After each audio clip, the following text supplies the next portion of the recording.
Sa mga tauhan pa lang po ng ating ebanghelyo ay marami ng mga aral, paalala na nais ipahatid ang ating Panginoon sa araw na ito ng Lunes Santo. Nariyan si Marta na nagpapakita sa kahalagahan ng paglilingkod sa Panginoon. Nariyan si Lazaro na naging kasangkapan upang mabigyan kapurihan ng ating Panginoon at maipakilala sa mga tao ang kakayahan ng ating Panginoon na bumuhay ng mga patay. Nariyan si Maria na kapatid ni Marta at Lazaro na nagpakita sa kahalagahan ng pagkakaroon ng malalim na ugnayan sa ating Panginoon. At nariyan din si Judas na magbibigay sa atin ng mga babala, lalo na sa usapin ng mga kasanayang mayroon tayo sa kasalukuyan. Si Maria, kung nakita natin yung aksyon niya, ay pinahalagahan ng ating Panginoong Hesus.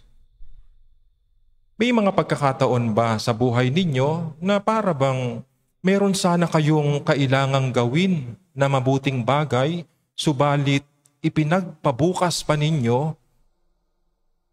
kaya hindi na naulit o hindi na kayo nagkaroon ng pagkakataon sapagkat sa kinabukasan, wala na iyong pagkakataon. So parang ganon ang naisabihin ng ating Panginoong Hesus sapagkat siya nga'y haharap na sa kanyang kamatayan. Napakahalaga ng aksyon na ginagawa ni Maria na pagbibigay sa kanya ng parangal. Kasi hindi naman lahat ng mangyayari sa buhay natin, yung mga pagkakataon na tinatawagan tayong gumawa ng kabutihan, ay mauulit pa. Halimbawa, iyong sanang pagkakataong makahingi tayo ng tawad doon sa mga taong nagawan natin ng kamalian, doon sa mga taong nasaktan natin, subalit hindi natin ginawa. Tapos namatay na iyong tao bago pa natin nagawa. Hindi ba nakapanghihinayang? Iyong mga pagkakataong mayroong isang taong naghahangad ng ating pagmamahal, subalit mas pinili nating hindi siya pagkalooban nito. Tapos nawala din iyong tao. Hindi ba naroon din yung pagsisisi? Kaya napakahalagang paalala nito sa atin na kung mayroong pagkakataon na ibinibigay ang Diyos upang tayo'y makapagpatawad, upang tayo'y makahingi ng tawad, upang tayo'y makapagpadama ng pagmamahal, gawin na hanggang maaga pa. Kung ang pagkakataon ay ibinigay sa araw na ito, gawin na ngayon at huwag nang ipagpabukas pa. Sapagkat hindi natin batid kung hanggang kailan tayo mananatiling naglalakbay dito sa mundong ating ginagalawan. Pangalawa, sa katauhan ni Judas, nakita natin na ang isa sa mga temptasyon kung saan pumapasok yung kasamaan sa ating mga sarili, ang ginagamit ng demonyo ay yung mismong kasanayan na mayroon tayo. Marahil kaya siya yung ingat yaman ng kanyang mga alagad at ng ating Panginoong Hesus kasi may kakayahan siya sa usapin ng pera. Kaya doon din siya tinukso ng demonyo. Kasi kadalasan ang tukso ng demonyo nga kung saan tayo magaling, kung saan tayo marunong. Kung ikaw ay mayroong skill sa mga financial matter, doon ka tutuksuhin ng Panginoon. Ipapakita niya sa iyo ang pera bilang siyang pinakamahalaga sa lahat. Kaya maaanyayahan ka nitong magnakaw para sa sarili mong kapakinabangan. Kung ikaw ay may magandang posisyon, doon ka rin tutuksuhin ng demonyo. Ipapakita niya sa iyo na ang iyong posisyon ang pinakamahalaga sa lahat. Kaya gagawin mo ang lahat para hindi ka mawala sa iyong posisyon. Kahit sa puntong gumamit ka ng kasamaan. Kahit sa puntong manggamit ka ng iyong kapwa. Kahit sa puntong maapi na ang iba sa iyong kapaligiran, basta hindi ka lang mawala sa posisyong iyong kinaroroonan. Kaya nga maging mapagbantay, lalo na sa mga regalong mayroon tayo, sa mga regalong ibinigay sa atin ng Diyos. Magaling ba tayong kumanta? Maganda ba tayo o mga gwapo, kaakit-akit?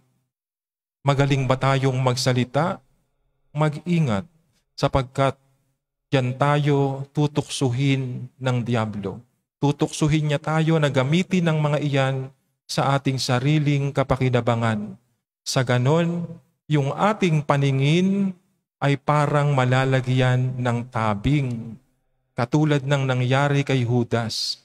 Kung tutuusin, iyong tagpo na ginawa ni Maria kay Jesus ay isang kaibig-ibig na tagpo mula sa isang tao na nagbibigay parangal, nagbubuhos ng mamahaling pabango sa Panginoong nagmahal naman talaga sa kanila.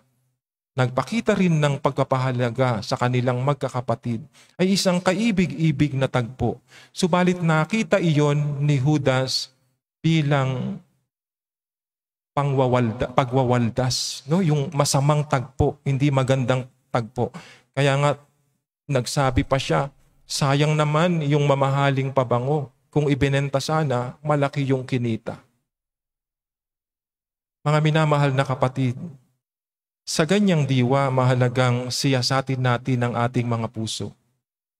Una, sa usapin ng mga aksyon ng pagmamahal na hindi pa natin nagagawa hanggang sa kasalukuyan.